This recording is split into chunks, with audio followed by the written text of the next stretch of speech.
And now joining us with more on Israeli coalition talks is columnist for Newsweek and editor of HistoryCentral.com, Marc Schulman, and Jeremy Saltan, political strategist and director of English operations with Yamin Hahadash.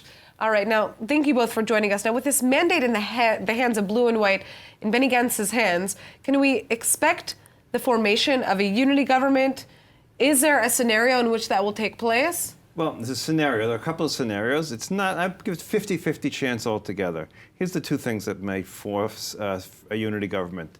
Number one, obviously the issue of if people break, whether it's Likud members or Yamin Hahadash or somebody else breaks from the 55 bloc, that could cause a chain reaction. And of course, the threat that Gantz will make a deal with the Arabs and Lieberman for a minority government, that threat, not necessarily the actual government, but the threat of that government might also force a break. I think something else we have to keep in mind has happened. The moment that Gantz got the job as being the person responsible for forming the government and spoke for 17 minutes in prime time, and it looked like, in American terms, of presidential, in Israeli prime minister-ish, but whatever, however you want to define it in Israel, he looked like he could be a prime minister. And for all this time, one of Netanyahu's great advantages has been that no one else could replace him. Suddenly, the polls are showing even who people think are the most capable of being prime minister. For the first time in, I don't know, maybe 10 years, someone else has reached a level amongst the Israeli public as being suitable. Now, Jeremy, why don't you speak to that? Because Sure. I mean, speeches don't convince MKs to vote confidence for government they don't agree on.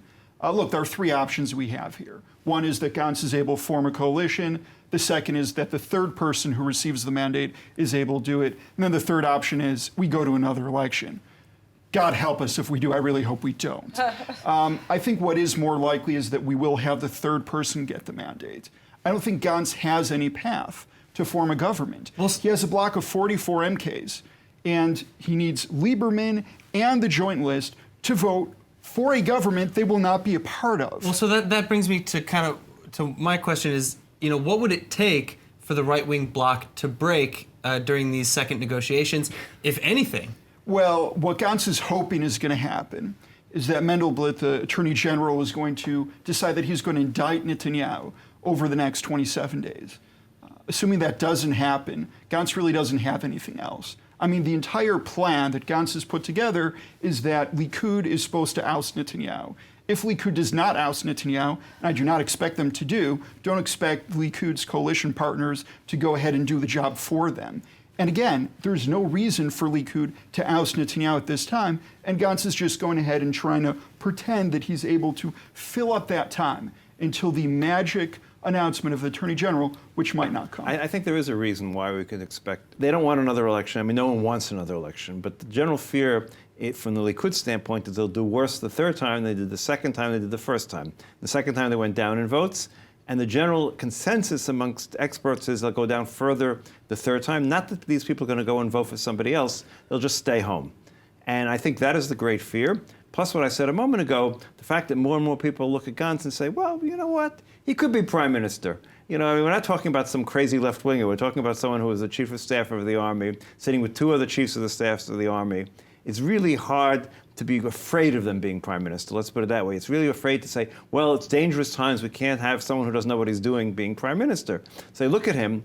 He looks competent. He looks like he could be a prime minister. He has the background, security-wise, to be prime minister, which is what everyone cares about in this country. Let's be honest. That's what the most every election has been about. And there seems to be a suggestion that he is now considering breaking off from, working with Yair Lapid. That is just spin from. I mean, that is actually one potential path in terms of how you could have a government. But that's just spin from the right. Look, I'm listening to Mark. I don't see this happening. I don't see members of right-wing parties going ahead and endorsing a prime minister candidate who's about to sit down with Ahmed Tibi and Ayman Odeh of the Joint List. They need to get reelected too, unless you want to have Otzma get 50 seats in the next election. So don't expect the 55 MKs of the right-wing bloc to go ahead because they're going to meet with Israeli Arabs. That's it's not about meeting with Israeli Arabs or Israeli Arabs in other parties besides the Joint List. It's specifically a party that goes ahead and does not accept Israel as a Jewish and democratic state. It's a party that specifically goes ahead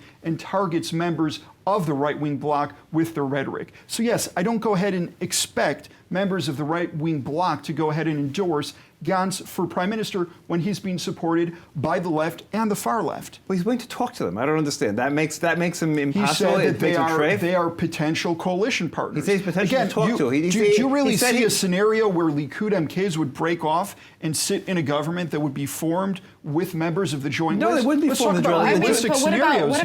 about I mean, if there were to be third elections, which this, many are predicting that that's what is going to happen here, the cost to the government, first of all, I mean, is Astronomical. just Well, it astronomical. becomes a bigger problem. People don't even realize why it becomes a bigger problem. Until now, we've had a budget.